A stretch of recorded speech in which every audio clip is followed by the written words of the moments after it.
hope this is short, but it's going to be a bit weird. I got a question. I want to share something and I want to see if it's Maori.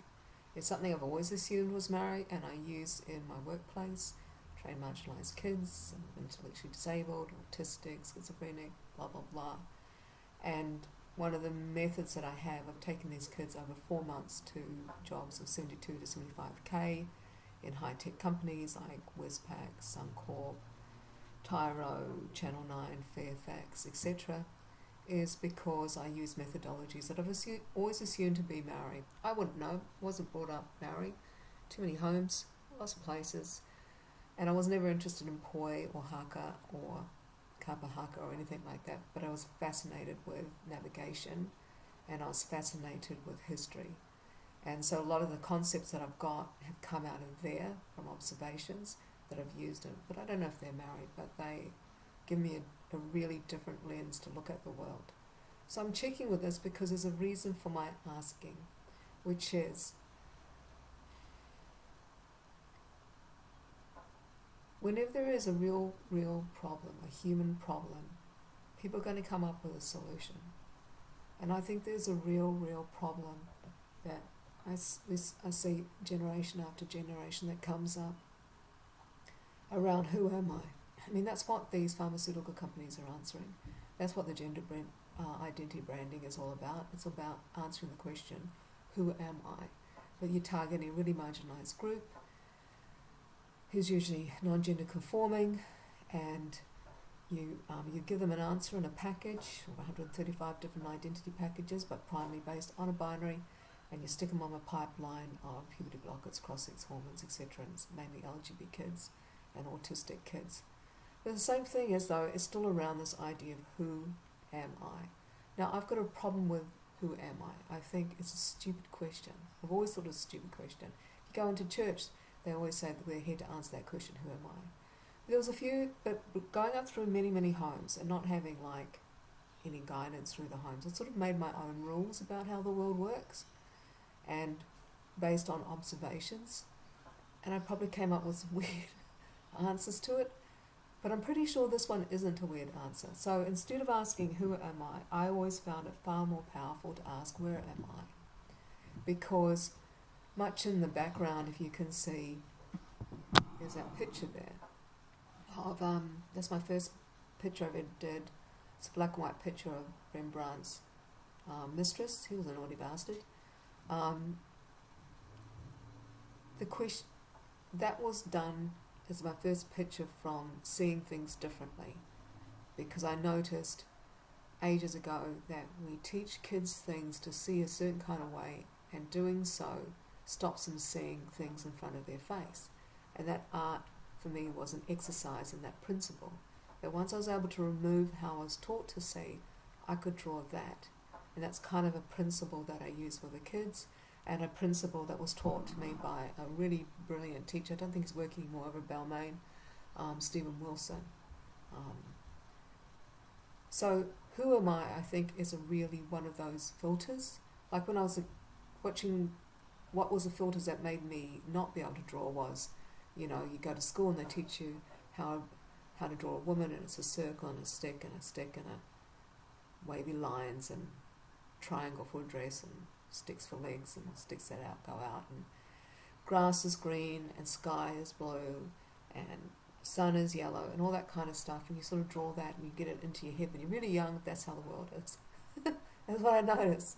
I notice it because when you do show kids, like, take a picture, turn it upside down and draw it as it's upside down, and remove all the references to what you were taught, they can produce that picture, type of picture like that.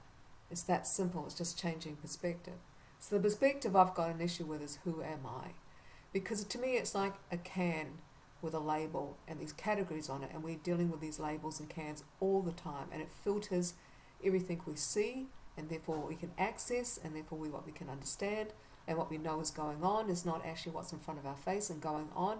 It's actually, we're dealing with stuff in our head. And at the moment, we've got a whole generation of kids operating out of their bloody head, particularly helped by social media and games and all the rest of it. I know the space I'm in all the time. So Where Am I doesn't do that, because Where Am I is based on the fact, well, one thing, as I said, I was into navigation, and I noticed that, and if you get into it, really get into it, it's really freaking fascinating. I've been into it since 1975 when the Hokilia did the voyaging canoes, but when they did a revamp of the voyage about 2000 or so, year 2000 or so, I tracked it with my Hawaiian friend all over the place and learned a lot about how we see the world as really all, and how we see ourselves and how we are fluid in terms of picking up what's going on the here and now and acting on the here and now. Is all based on how we navigate. It's all based on where I am. So it's the same like when you see a mum and she's talking about a child. She doesn't say, oh, Johnny's doing well this day. Oh, my 5-year-old was doing well today. Or my 4-year-old's doing well. My 15-year-old's doing, because they're referencing where for a whole bunch of patterns. And it's the same with us. Like a whakapapa comes from where we are. Like when I first was listening to people do their introductions, like, ko katarena, karana, toku ingoa, and your lake and your river, your river and your mountain and all the rest of it. Straight away I noticed that's what it was about. It was like where people were, to give an idea of who you were, like what sort of stuff is going on. Not like a label or a box, but to give an idea about how you'd see things and how you'd be operating, some kind of simple handle, as it were, where we are. And it's a useful tool. In my classroom with kids, I have, instead of, I don't listen to the psychologists, I don't listen to the stupid bloody HR. Sorry if anyone's HR, when they tell me this kid is autistic, because it's stupid. Once you meet one autistic, you meet one autistic. That's it. Once you meet one Maori, you meet one Maori. Once you meet, one Pākehā, you meet one Pākehā. Once you meet one schizophrenic, you meet one schizophrenic. Everybody's an individual, but there's patterns that are common.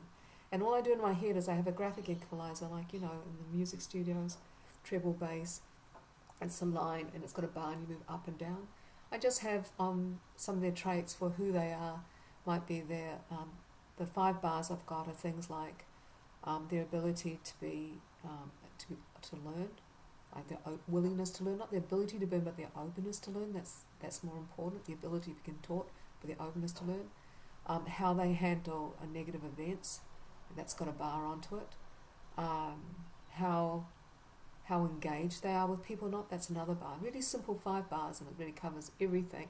And I just have really a quick mental picture of kids I meet once I see them in projects about where they are. And then, of course, I can teach them relative to where they are, or mix them up with groups of other people who are high on a bar and low on a bar. And it doesn't matter what, if they are so-called intellectually disabled or autistic or anything like that, because I'm just looking at the graphic equalizer on each kid on terms of what area I'm looking at. I'm looking at where they are on these scales so that I can quickly move. So it's a really powerful tool. So why am I saying all this? I'm not going to go into a lot of stuff, but what I'm saying is something to think about. One, I'd be interested to know if you think that's a Maori thing or just something I picked up from a fucked up childhood. But I see it over and over again in patterns of Polynesian culture and the stories and the navigation patterns, which are really freaking cool, and all the rest of it. So I kind of feel it is that as a landlocked people now, that we're kind of forgetting some of our roots and that how much it gave us. So the question I've got is,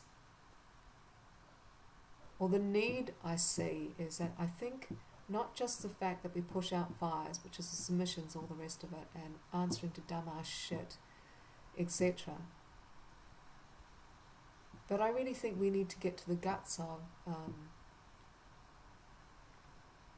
handling how kids can know where they are rather than who they are. I think we need to give them a different tool so that with that tool they can see themselves as clearly as I could see the picture of Rembrandt's mistress, the dirty bastard, simply by getting rid of the old reference points. The old reference points, I think, is who are you?